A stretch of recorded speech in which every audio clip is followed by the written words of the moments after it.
পুলিশে 12,000 শূন্য পদে নিয়োগ করা হবে ঘোষণা করেছেন মুখ্যমন্ত্রী মমতা বন্দ্যোপাধ্যায়। 12,000 পুলিশের রিক্রুটমেন্ট আটকে ছিল, এখনো অর্ডারটা আসেনি। সোমবার সম্ভবত ওটা অর্ডার আসবে। এগুলো যদি আগে হয়ে যেত আমরা রিক্রুটমেন্টগুলো করে দিতে পারতাম। 12,000 সংখ্যাটা তো কম নয়, পুলিশের রিক্রুটমেন্ট করতে একটু টাইম লাগে।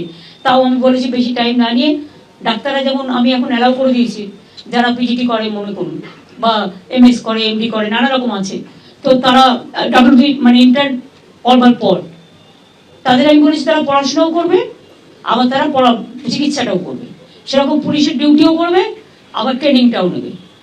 এইটা করলে আমরা কাজগুলো ওই 3 মাস 6 মাসের ট্রেনিং দেওয়ার প্রয়োজন নেই, কারণ আমার অত ম্যান পাওয়ার নেই। ম্যান পাওয়ারটা সব জায়গায় দিতে হয়। বন্দ্যোপাধ্যায় পুলিশে 12,000 নিয়োগের ঘোষণা করছেন এবং তিনি বলছেন যে ইন্টার্ন চিকিৎসকদের মতো পুলিশও ডিউটির সঙ্গে ট্রেনিং করবে। 3 মাস 6 মাসের ট্রেনিং দেওয়ার প্রয়োজন নেই বলে বলছেন মুখ্যমন্ত্রী মমতা বন্দ্যোপাধ্যায়। তিনি বলছেন আমার এত ম্যান পাওয়ার নেই। মুখ্যমন্ত্রীর এই মন্তব্য এবং 12,000 পুলিশের একেবারে নিয়োগ এবং একই সঙ্গে ডিউটির সঙ্গে ট্রেনিং করা, তা নিয়ে কি বলছেন প্রাক্তন পুলিশ কর্তা সলিল ভট্টাচার্য। দেখুন, এটা তো এরকম ভাবে হয় না, কারণ পুলিশের যে ট্রেনিংটা হয় পুলিশ ট্রেনিং কলেজে হয় বা পুলিশ ট্রেনিং স্কুলে হয়। যারা অফিসার সাব ইন্সপেক্টর হিসেবে রিক্রুট হয় তাদের 1 বছর রিগরাস ট্রেনিং হয়। যারা কনস্টেবল হিসেবে রিক্রুট হয় তাদের 6 মাস মিনিমাম তাদের ট্রেনিং হয়। সুতরাং তারা ওরকম ভাবে ট্রেনিংও করবে, তারপরে ডিউটিও করবে, এগুলো হয় নাকি? পুলিশ ট্রেনিং স্কুলে হয়, পুলিশ ট্রেনিং কলেজ যেটা ব্যারাকপুরে সেখানে হয়। এটা কি সোজা কথা নাকি?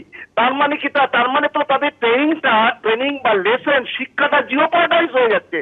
তারা তো ভুল প্রশিক্ষণ পাচ্ছে। তাদের যদি প্রশিক্ষণই না হয় তাহলে তো তাদের কাছ থেকে ডেলিভারি কি হবে? সুপ্রিম কোর্ট আগের দিনই বলে দিয়েছে যে যাকে ধরেছে প্রথম সেই তো একজন সিভিক ভলান্টিয়ার সঞ্জয় রায়।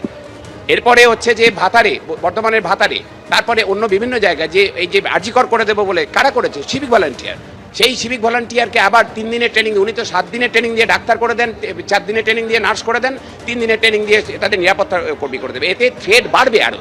কারণ হচ্ছে যে এইসব অচেনা ছেলেপিলে দলীয় হয়তো কিছু ক্যাডার ঢুকবে যাদের ব্যাকগ্রাউন্ড চেক হবে না কখনোই, এবং হচ্ছে যে তারা হাসপাতালে গিয়ে নতুন করে দালাল চক্র খুলে বসবে, এবং হচ্ছে যে মহিলা চিকিৎসক নার্সদের কাছে নতুন থ্রেট হবে এই বাহিনীটা।